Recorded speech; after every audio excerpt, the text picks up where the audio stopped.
নমস্কার বন্ধুরা, আমার চ্যানেলে আপনাদের সকলকে স্বাগত জানাই। আজ আমি তৈরি করেছি সাবুর পোলাও। এটি বানানোর জন্য পাত্রের মধ্যে নিয়ে নেব 200 গ্রাম সাবু। আমি এখানে বড় দানার সাবু ব্যবহার করেছি। দিয়ে দেবো এর মধ্যে 1 গ্লাস জল। 200 গ্রাম সাবুর ক্ষেত্রে 1 গ্লাস জল যথেষ্ট। এইভাবেই ঢাকা দিয়ে রেখে দিতে হবে প্রায় আধ ঘন্টা মতো। আধ ঘন্টা বাদে দেখুন সাবুর দানাগুলো বড় বড় হয়ে গিয়েছে। পোলাওয়ের ক্ষেত্রে বড় দানার সাবুটাই ব্যবহার করবেন। কড়াইতে দিয়ে দেব সাদা তেল 4 থেকে 5 চামচ মতো। তেলটা ভালো করে গরম করে নেওয়ার পরে দিয়ে দেব 2 মুঠো বাদাম। বাদামটা ভালো করে ভেজে নিতে হবে। আপনারা চাইলে বাদামের সাথে কাজু কিশমিশও ভেজে নিতে পারবেন, তবে আমি শুধু বাদামই ব্যবহার করেছি।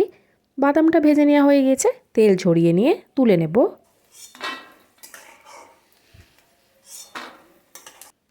আবারও তেলের মধ্যে দিয়ে দেব গোটা জিরে 1 চা চামচ, সাথে দিয়ে দেব চেরা কাঁচা লঙ্কা। আপনারা অবশ্যই ঝালটা নিজেদের আন্দাজ মতনই ব্যবহার করবেন। এইবার এর মধ্যে দিয়ে দেব কেটে রাখা আলুর টুকরো। আমি এখানে 2টো আলু ছোট ছোট টুকরো করে কেটে নিয়েছি।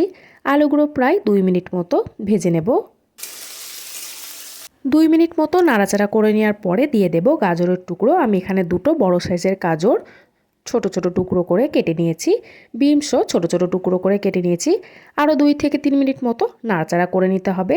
এবার এর মধ্যে দিয়ে দেব কেটে রাখা ক্যাপসিকাম, একটা বড় সাইজের ক্যাপসিকাম টুকরো করে কেটে নিয়েছি।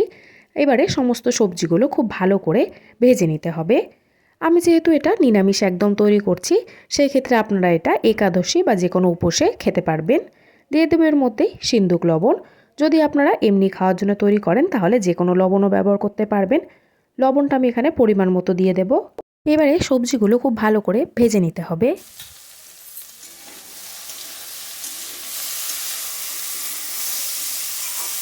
সবজিগুলো ভালো করে ভেজে নেওয়া হয়ে গেছে, সাথে সেদ্ধ হয়ে এসেছে। এই মুহূর্তে দিয়ে দেব 1 মুঠো ধুয়ে কেটে রাখা ধনেপাতা কুচি। ধনেপাতাটা দিয়ে নিয়ে সবজির সাথে মিশিয়ে নেওয়ার পরে এর মধ্যে দিয়ে দেব ভেজে রাখা বাদাম। আপনারা চাইলে বাদামের খোসাগুলো বার করে দিতে পারবেন, তবে আমি গোটায় ব্যবহার করেছি। দিয়ে দেব 2 চামচ চিনি। যেহেতু পোলাও হালকা মিষ্টি ভাব থাকলে ভালো লাগবে। নাড়াচাড়া করে মিশিয়ে নেওয়ার পরে লো ফ্লেমে রেখে দিয়ে এর মধ্যে মিশিয়ে দেব সাবুদানা।